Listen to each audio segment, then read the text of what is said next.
പ്രിയപ്പെട്ട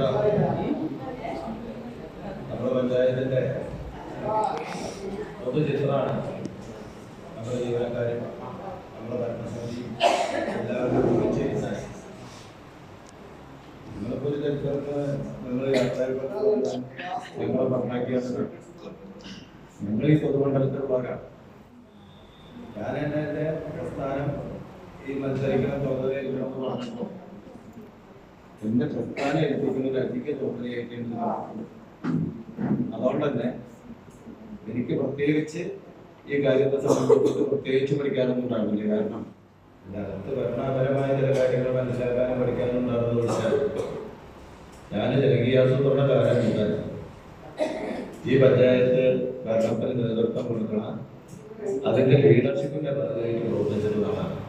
ആക്ഷൻ കൺവീനറായിട്ട് പ്രവർത്തിച്ചിട്ടുള്ള ആളാണ്.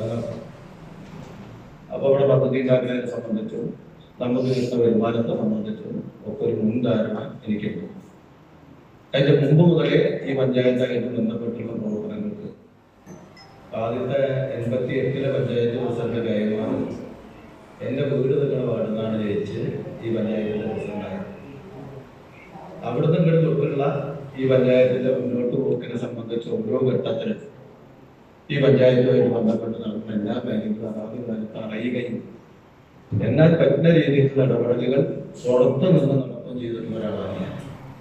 അപ്പൊ അതുകൊണ്ട് തന്നെ സ്വാഭാവികമായി എനിക്കിതൊരു ഭൂമിയായിട്ട് തോന്നിയിട്ടില്ല. അതാണ് ഒന്ന്.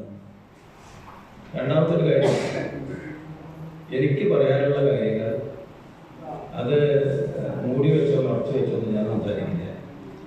എനിക്ക് പറയാനുള്ള കാര്യങ്ങൾ ഞാൻ അതാത് സമയത്ത് പറയേണ്ട ആളുകളോട് പറയും. അത് പറഞ്ഞാൽ എൻ്റെ പ്രശ്നം കഴിഞ്ഞു. ഇപ്പോൾ നേരത്തെ ഇവിടെ എഞ്ചിനീയർ പറഞ്ഞ പ്രശ്നമൊന്നും എന്നെ സംബന്ധിച്ചില്ല. ഒരു മീറ്റിംഗ് കാർഡ് ഉണ്ടാക്കാൻ പറ്റിയില്ല, അവിടെ ആദ്യത്തെ ഒരു മീറ്റിംഗ് ചേരാൻ പറ്റിയില്ല എന്നുള്ള ഇപ്പോൾ ഏറ്റവും അവസാനം 2 മാസം മുമ്പേ എഞ്ചിനീയറെ കുറിച്ച് ഞാനും സൂരജും ഒക്കെ പാടി ഇരുന്ന് സംസാരിക്കുമ്പോൾ നമുക്ക് അതിൻ്റെ താഴേക്കൊന്ന് ചെയ്ത് എന്തെങ്കിലും ചെയ്യാൻ പറ്റുമോ എന്ന അഭിപ്രായം. അപ്പൊ ഞാൻ പറഞ്ഞത് അങ്ങനെ തിരക്ക് വെച്ചിട്ടൊന്നും ചെയ്യണ്ട, അത് അതിൻ്റെതായ രീതിയിൽ പണി പൂർത്തീകരിച്ച് ചെയ്യണം. അതിന് എനിക്കുള്ള വിഷമം എന്തേ ഉള്ളൂ, 2024 ജനുവരി മാസം 26-ാം തീയതി തറക്കല്ലിട്ട് ഒരു 2500 സ്ക്വയർ ഫീറ്റ് വലിപ്പത്തിലുള്ള ഒരു കെട്ടിടം പണി പൂർത്തീകരിക്കാൻ നമ്മുടെ LSTD വിഭാഗത്തിന് കഴിഞ്ഞില്ല. അതിന് പുറത്തൊരു എഞ്ചിനീയറുടെയോ ഓവർസിയറുടെയോ ഒന്നും കുഴപ്പമില്ല. അതിൻ്റെ നൂലാമാലകൾ, അതിൻ്റെ സാങ്കേതികത്വം നമ്മുടെ AXക്ക് ഇടപെടാൻ പറ്റുന്ന പോലെ AX ഇടപെട്ടു. അങ്ങനെയൊക്കെ പാട് അതിങ്ങനെ എത്തി. അപ്പോൾ 2500 സ്ക്വയർ ഫീറ്റ് വലിപ്പത്തിലുള്ള ഒരു കെട്ടിടം 2 കൊല്ലെടുത്തിട്ട്, അതും പണ്ടെടുന്ന പണ്ട് നമ്മുടെ ഫണ്ടാണ്, ഓൺ ഫണ്ടാണ്. ആ ഓൺ ഫണ്ടുള്ള ആ പൈസയിൽ നിന്ന് അത് പൂർത്തീകരിക്കാൻ LSTDക്ക് നേതൃത്വം കൊടുക്കാൻ കഴിഞ്ഞില്ല എന്നതാണ് അതിൻ്റെ പോരായ്മയായിട്ട് പോകുന്നത്. അതാണ് ഇപ്പോഴത്തെ എഞ്ചിനീയറിംഗ് ഇപ്പോഴത്തെ ഓഫീസ് അവർക്ക് വന്ന് വീഴ്ചയായിട്ട് ഞാനത് കാണേണ്ടത് ഇങ്ങനെയാണ്. 14 കൊല്ലാണ് ഒരു ഓഡിറ്റോറിയത്തിന്റെ പ്രവർത്തിക്കുന്നത്. 14 കൊല്ലം. അവസാനം അത് തുറക്കണം എന്ന ദിവസം ഞാൻ തീരുമാനിക്കുകയാണ്. അങ്ങനെയൊക്കെ അപ്പൊ നമ്മുടെ ഒരു പഞ്ചായത്ത് സംവിധാനത്തിന് എനിക്ക് ഇതിൻ്റെ അകത്ത് വന്നപ്പോൾ മനസ്സിലായ ഒരു കാര്യം എന്താ വെച്ചാൽ, ഈ പറഞ്ഞ സാങ്കേതികത്തിന്റെ നൂലാമാലകൾ മുറിച്ചു കടന്ന് എന്തെങ്കിലും ഒരു പ്രവൃത്തി പൂർത്തീകരിക്കുക എന്ന് പറയുന്നത് എളുപ്പമല്ലാതെ മനസ്സിലായി. അതാണ് ഈ 2 കാര്യത്തിൽ നിന്നുള്ള നമ്മുടെ കാര്യം. അതിൻ്റെ അകത്ത് വന്നപ്പോഴാണ് എനിക്ക് മനസ്സിലാക്കാൻ പറ്റിയത്. അത് മനസ്സിലാക്കി അതിനനുസരിച്ച് എന്തൊക്കെ ചെയ്യാൻ പറ്റുള്ളൂ. വേറൊരു ഗുണമുള്ളത്, ഈ പഞ്ചായത്ത് ഭരണസമിതിയുടെ കാലം ആകെ എടുത്ത് പരിശോധിച്ചാൽ ഈ ഭരണസമിതിക്ക് അഭിമാനത്തോടു കൂടി പറയാൻ പറ്റും, ഏറ്റവും കൂടുതൽ കടം വാങ്ങിയ ഭരണസമിതിയാണ് ഈ ഭരണസമിതി. ഏറ്റവും കൂടുതൽ കടം വാങ്ങിയ ഭരണസമിതിയാണ് ഈ ഭരണസമിതി. എന്തിനു വേണ്ടി? പാവപ്പെട്ട ആളുകൾക്ക് വീടുണ്ടാക്കി കൊടുക്കാൻ ഈ ഭരണസമിതിയുടെ കാലത്ത് ഞങ്ങൾ ഇപ്പോൾ കഴിഞ്ഞ പ്രാവശ്യം അംഗീകരിച്ച വീടുകൾ കൂടി പൂർത്തിയാക്കുകയാണെങ്കിൽ ഏതാണ്ട് 600 വീടുകൾ ഒരു ഭരണസമിതിയുടെ കാലത്ത് ഉണ്ടാക്കി കൊടുക്കുക എന്ന് പറയുന്നത് ഒരു ഗ്രാമപഞ്ചായത്തിനെ സംബന്ധിച്ചിടത്തോളം അഭിമാനകരമായ നേട്ടമാണ്. അതിന് 6,50,00,000 രൂപയാണ് നമ്മൾ എക്കോയിൽ നിന്ന് വായ്പയെടുക്കാൻ ഈ ഭരണസമിതി തീരുമാനിച്ചത്. 6,50,00,000 രൂപ വായ്പയെടുക്കാൻ തീരുമാനിച്ചത് 600 കുടുംബങ്ങൾക്ക് അർത്ഥവത്തുള്ള വീടുണ്ടാക്കാനുള്ള ലക്ഷ്യം വെച്ചിട്ടാണ്. അതും ഒരു അഭിമാനകരമായ ഘട്ടമാണ്. പിന്നൊരു കാര്യമുള്ളത്, നമ്മളിപ്പോൾ ഒരു തദ്ദേശ ഭരണ സ്ഥാപനമാകുമ്പോൾ അതിൻ്റെ തനത് വരുമാനം അങ്ങനെ വർദ്ധിപ്പിക്കാൻ പറ്റും. നമുക്ക് വാണിയംകുളം ടൗണിൽ ഒരു സ്ഥലമുണ്ട്. ആ സ്ഥലം ഉപയോഗപ്പെടുത്തി നമുക്ക് എങ്ങനെ വരുമാനം വർദ്ധിപ്പിക്കാൻ പറ്റും. അപ്പോൾ നമ്മൾ പി കെ ദാസിൻ്റെ മുമ്പിൽ നേരത്തെ മന്ദ കെട്ടി കിടന്ന സ്ഥലമൊക്കെ വൃത്തിയാക്കി നമ്മൾ വാടകയ്ക്ക് കൊടുത്തു. ഒരു ടേക്ക് എ ബേക്ക് ഉണ്ടാക്കിയത് നല്ല വാടകയ്ക്ക് കൊടുത്തു. അതുപോലെ തന്നെ നമ്മുടെ ധനചോർച്ച അതെങ്ങനെ കണ്ടെത്തി പരിഹരിക്കാൻ പറ്റും. അപ്പോൾ 2020-21 നമ്മുടെ അക്കൗണ്ടുമാർ നമ്മുടെ ഉദ്യോഗസ്ഥർ നോക്കേണ്ട ഒരു കാര്യം, ഈ ഭരണസമിതി 2020 ഡിസംബർ മാസം 21 ജനപ്രതിനിധികൾ സത്യപ്രതിജ്ഞ ചെയ്തു. 30 പ്രസിഡന്റ് വൈസ് പ്രസിഡന്റ് തെരഞ്ഞെടുപ്പ്. 30 വൈസ് പ്രസിഡന്റ് തെരഞ്ഞെടുപ്പ് കഴിഞ്ഞപ്പോൾ ആദ്യം വന്നത് തൊഴിലുറപ്പ് ഓഫീസിലെ ഉദ്യോഗസ്ഥരാണ്. അടുത്ത കൊല്ലത്തെ ആക്ഷൻ പ്ലാൻ സമർപ്പിക്കാൻ ആവശ്യമായി നടപടി സ്വീകരിച്ചിട്ടില്ല. കോവിഡ് കാലമാണ്, നമുക്ക് എന്താ ചെയ്യാൻ പറ്റുമോ? അപ്പം എന്താ വേണ്ടത്? നമ്മളതിനെക്കുറിച്ച് മനസ്സിലാക്കുന്നതിന് പഠിക്കുന്നുണ്ടോ? ഒന്നും വ്യക്തതയില്ല.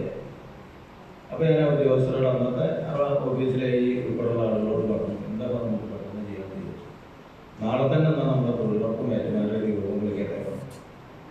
31-ാം തീയതി ആദ്യം വിളിച്ച യോഗം നമ്മുടെ പഞ്ചായത്ത് പ്രദേശത്തെ ഏറ്റവും പാവപ്പെട്ട മനുഷ്യർ തൊഴിലുറപ്പ് പദ്ധതിയിൽ ജോലി എടുക്കുന്ന ആളുകൾക്ക് അടുത്ത കൊല്ലം പദ്ധതി ആക്ഷൻ പ്ലാൻ ഉണ്ടാക്കാൻ വേണ്ടിയിട്ടുള്ള ഉടനെ അത് ചെയ്യാം. അത് കഴിഞ്ഞ് ഭരണപരമായ കാര്യങ്ങൾ നിർവഹിക്കാൻ തുടങ്ങി. നമ്മുടെ സ്ട്രീറ്റ് ലൈറ്റിൻ്റെ ബില്ലുകൾ അന്നത്തെ അക്കൗണ്ടാണ്. ബില്ലുകൾ ഇന്നത്തെ വരെ എനിക്ക് കേസ് മാറ്റമൊന്നും ആയിട്ടില്ല. ബില്ലുകൾ നമ്മളെ മുമ്പിൽ വരും. അപ്പോൾ ഓരോ പ്രാവശ്യം പരിശോധിക്കുമ്പോഴും 2 മാസമൊക്കെ തുടക്കത്തിൽ തന്നെ പ്രശ്നത്തിപ്പോൾ എന്തെങ്കിലും പറയണമെന്ന് തോന്നാതിങ്ങനെ പോയി. 3-ാമത്തെ മാസം ഞാൻ പറഞ്ഞു, നമ്മുടെ ഇലക്ട്രിസിറ്റി ബില്ല് സ്ട്രീറ്റ് ലൈറ്റിനുള്ള ബില്ല് ഇങ്ങനെ വരാനാണ് കാരണം. അന്നത്തെ നിങ്ങൾ കണക്കെടുത്ത് പരിശോധിച്ചാൽ ഏതാണ്ട് 2,56,000 രൂപ വിവിധ ഇനത്തിൽ സ്ട്രീറ്റ് ലൈറ്റിൻ്റെ മീറ്റർ വെച്ചതിനൊരു ബില്ല് വരും, മീറ്റർ വെക്കാത്തതിനൊരു ബില്ല് വരും, ഹൈമാസ് ലൈറ്റിൻ്റെ ഒരു ബില്ല് വരും. ഇങ്ങനെ വരുന്ന വൈദ്യുതി ബില്ല് ഏതാണ്ട് സ്ട്രീറ്റ് ലൈറ്റിൽ വന്നാണ് 2,55,000 മുതൽ 56,000 വരെ. അപ്പോൾ ഞാൻ അന്നത്തെ അക്കൗണ്ടിനോട് പറഞ്ഞു, ഈ കാര്യം ഗൗരവപ്പെട്ട പരിശോധനയ്ക്ക് വിധേയമാക്കുന്നതാണ്. മുമ്പ് നമ്മുടെ പഞ്ചായത്തിലെ സ്ട്രീറ്റ് ലൈറ്റുകൾ ഫിലിമെൻ്റ് ബൾബുകളുണ്ടാവും, ഫിലിമെൻ്റ് ബൾബുകളുണ്ടാവും, മറ്റ് മഞ്ഞ നിറത്തിൽ കത്തുന്ന ലൈറ്റുകളുണ്ടാവും. ഇതിൻ്റെ എല്ലാം വെച്ചിട്ട് ഈ ബില്ല് ഇങ്ങനെ വരുന്നത് ശരിയല്ല, അതൊരു പരിശോധനയ്ക്ക് വിധേയമാക്കണം. അങ്ങനെ ഇലക്ട്രിസിറ്റിക്ക് കത്ത് കൊടുക്കാൻ പറഞ്ഞു. ഈ കാര്യം ഒന്ന് പരിശോധിച്ച് എന്താണ് ഇതിനുള്ള കാരണം എന്ന് പരിശോധിച്ച് കത്ത് കൊടുക്കാൻ പറഞ്ഞു. സാധാരണഗതിയിലുള്ള ഒരു ഭരണാധികാരികളും ഇലക്ട്രിസിറ്റി ബില്ല് അടക്കണമെന്ന് നോക്കേണ്ട കാര്യം എന്താ കാരണം? ഓഡിറ്റിൽ ഒബ്ജക്ഷൻ വരില്ല. സർക്കാർ സ്ഥാപനത്തിലേക്ക് കൊടുക്കണ പൈസ ആയതുകൊണ്ട് അതിൻ്റെ ബില്ല് വെച്ച അക്കൗണ്ടിന് ഒരു പ്രശ്നമില്ല. പക്ഷെ നമ്മുടെ സ്ഥാപനത്തിൽ നിന്ന് ഇത് പോണത്, ആ പോണത് നമുക്ക് എങ്ങനെ പറയാം? എന്താണ് അതിൻ്റെ കാര്യം? അല്ല, നമ്മുടെ ഇടപെടലിന് ഏറ്റവും കൂടുതൽ പിന്തുണ സഹായം കിട്ടിയത് ഒന്ന് വാണിയംകുളം ഇലക്ട്രിസിറ്റി ഓഫീസിൻ്റെ ഈടപാടുന്നതാണ്. 2 നമ്മുടെ ഉണ്ണിയേട്ടന് ഇലക്ട്രിസിറ്റിയിൽ നിന്ന് റിട്ടയർ ചെയ്ത ആളാണെന്നുള്ളത് കൊണ്ട് ഫലപ്രദമായി ഈ കാര്യങ്ങൾ സംബന്ധിച്ച് നന്നായിട്ട് അറിയാം. അപ്പോൾ നമ്മൾ ആകെ ഒരു പരിശോധന നടത്താൻ തീരുമാനിച്ചു. അന്ന് നമ്മുടെ പഞ്ചായത്ത് പ്രദേശത്ത് കത്തിയടന്ന ബൾബ് 2,600 വേറൊരു ഭരണ സംവിധാനത്തിനും അങ്ങനെ പോയി നമുക്ക് പറയാൻ പറ്റും. ആ 2,600 ബൾബ് കത്തണേനാണ്. പിന്നെ കുറച്ച് ഹൈമാസ് ലൈറ്റുകളുണ്ടാകും, അതിനാണ് നമ്മൾ ഈ പൈസ അടച്ചുകൊണ്ടിരുന്നത്. ബന്ധപ്പെട്ട തലത്തിൽ പരിശോധന നടത്തി അതിൻ്റെ കൃത്യമായ കണക്കെടുത്തു. അതിൽ 1,900 ബൾബ് മീറ്റർ ഉൾപ്പെടുത്തിയിട്ട് മീറ്ററിൻ്റെ പൈസയാണ് കൊടുക്കേണ്ടിരുന്നതാണ്. ബാക്കി വരുന്ന 700 ബൾബുകൾ മീറ്റർ ഇല്ലാണ്ട് നമ്മൾ ഓരോ സ്ഥലത്ത് അതുവരെയുള്ള ജനപ്രതിനിധികൾ ബൾബിടാൻ പറഞ്ഞ സ്ഥലത്തൊക്കെ ബൾബിട്ട് അതിനൊക്കെ അവരൊരു മൊത്തം പൈസയാണ് വാങ്ങിക്കൊണ്ടിരുന്നത്. അപ്പൊ ആ പരിശോധന നടത്തി അതിനെ കൃത്യമാക്കി അതിന് കണക്ടിവിറ്റി ശരിയാക്കി അതിനാവശ്യമായ പ്രോജക്റ്റ് വെച്ച് അടിയന്തരമായ നടപടികൾ സ്വീകരിച്ചപ്പോൾ പിന്നത്തെ മാസം വന്ന ബില്ല് 72,000. അന്ന് നടന്ന കാര്യമാണ്. നമുക്കിപ്പോഴും നമ്മുടെ പഞ്ചായത്തിലെ രേഖ. പിന്നീട് നമ്മൾ 1000-ലധികം ബൾബുകൾ വർദ്ധിച്ചപ്പോൾ നമ്മുടെ പഞ്ചായത്ത് പ്രദേശത്തിൽ അത്ര ബൾബ് എന്ന് പറയുന്നത് ഏതാണ്ട് 3600 ബൾബ്. ആ 3600 ബൾബായപ്പോഴും ഇപ്പൊ നമ്മൾ കഴിഞ്ഞ മാസത്തെ ഇലക്ട്രിസിറ്റി ബില്ല് എന്ന് പറയുന്നത് 1,02,000. അപ്പൊ 2,54,000-ൽ നിന്ന് 1000 ബൾബ് വർദ്ധിച്ചിട്ടും നമ്മുടെ പഞ്ചായത്ത് ഇപ്പൊ ഇലക്ട്രിസിറ്റിക്ക് തീറ്റയും എന്ന നിലയിലാണ് കഴിഞ്ഞ മാസം അടച്ചത് 1,02,000. ഇതൊരിടപെടല. ഇതൊന്നും പൊതുവെ ചെയ്യേണ്ട കാര്യങ്ങളല്ല. നമ്മൾ ആ നിലയിൽ ഇടപെട്ടു തന്നെ. മറ്റൊന്ന് വാട്ടർ കണക്ഷനുമായിട്ട് ബന്ധപ്പെട്ടതാണ്. പൊതു ടാപ്പുകൾ നമ്മുടെ പഞ്ചായത്തിൽ ഈ ഭരണസമിതി വരുന്ന സമയത്ത് 82 പൊതു ടാപ്പ് ഉണ്ട് എന്ന് പറഞ്ഞിട്ടാണ് വാട്ടർ അതോറിറ്റിക്ക് ബില്ലടച്ചുകൊണ്ട് 5 കത്തെഴുതി. ഓരോ ബില്ല് വരുമ്പോഴും ഞാൻ അക്കൗണ്ടന്റിനോട് പറയും, ഇത്ര പൊതു ടാപ്പ് ഇവിടെ ഇല്ല, ഈ പൊതു ടാപ്പ് കാണിച്ചു തരണം, ഈ ഒരു സംയുക്ത പരിശോധന നടത്തണം. ഓരോ മാസം ബില്ലടയ്ക്കുമ്പോഴും ഞാൻ ഇത് ആവർത്തിച്ചുകൊണ്ടേയിരിക്കും. 5 കത്തെഴുതി. 5 കത്തെഴുതിയിട്ട് വാട്ടർ അതോറിറ്റിയുടെ ഭാഗത്ത് നടപടി ഉണ്ടാവുന്നില്ല. അപ്പോൾ ഞാൻ പറഞ്ഞു, വാട്ടർ ബില്ല് വാട്ടർ അതോറിറ്റിക്ക് അടയ്ക്കണം, കുടിശ്ശികയൊക്കെ അതിന്റെ കാര്യം അപ്പം 2 മാസം ബില്ലടയ്ക്കാതെ ഇരുന്നപ്പോൾ അവർ കുടിശ്ശിക വെച്ച് നോട്ടീസ് തരും. അപ്പൊ ഞാൻ പറഞ്ഞു, ഞാൻ ഈ 5 കത്ത് കൊടുത്ത എൻ്റെ വിവരങ്ങളെടുത്തു. ഞാൻ നമ്മുടെ ചില പഞ്ചായത്ത് മെമ്പർമാർ പ്രകാശനം ഉൾപ്പെടുന്ന ആളുകൾ കൂടി വാട്ടർ അതോറിറ്റിയുടെ ഓഫീസിൽ. എന്നിട്ട് ഞാൻ ഈ കത്ത് ഈയുടെ മേശപ്പുറത്ത് വെച്ച് കൊടുത്തിട്ട് ഞാൻ അവരോട് ചോദിച്ചു, ഇങ്ങനൊരു കത്ത് ഒരു പൊതുസ്ഥാപനത്തിൽ നിന്ന് തന്നാൽ ഇതിനൊരു സാമാന്യ മര്യാദയ്ക്ക് ഒരു മറുപടി തരട്ടെ, അതൊന്നും തന്നിട്ടില്ല. അപ്പോൾ ഈ ഒരു ഉദ്യോഗസ്ഥരെ വിളിച്ച് ബന്ധപ്പെട്ടവരെ വിളിച്ചു, ഇങ്ങനെ എന്തായാലും ചോദിച്ചു. അപ്പോൾ ഈ ബില്ല് അടയ്ക്കണമെങ്കിൽ ഈ സംയുക്ത പരിശോധന നടത്തിയിട്ടേ പറ്റുള്ളൂ. ഞങ്ങൾക്ക് 88 ടാപ്പ് എവിടെയെങ്കിലും കാണിച്ചു തന്നാൽ മതി. എനിക്കറിയാം നമ്മുടെ പഞ്ചായത്ത് 4 ടാപ്പ്. അവസാനം അത് പരിശോധിച്ച് വന്നപ്പോൾ 4 ടാപ്പായി നമ്മുടെ പഞ്ചായത്ത് മാറി. ഇപ്പോൾ വാട്ടർ അതോറിറ്റിക്ക് ഈ പഞ്ചായത്ത് അടയ്ക്കുന്ന ബില്ല് എന്ന് പറയുന്നത് 82-ന് പകരം 4 അതൊരു മാറ്റാണ്. ഈ പഞ്ചായത്ത് ഭരണസമിതി ചുമതലയിട്ട് 2020-21 നമ്മുടെ തനത് വരുമാന വർധനവ് 1,33,00,000. 2024-25 സാമ്പത്തിക വർഷത്തിൽ നമ്മുടെ തനത് വരുമാനം എന്ന് പറയുന്നത് 3,35,00,000.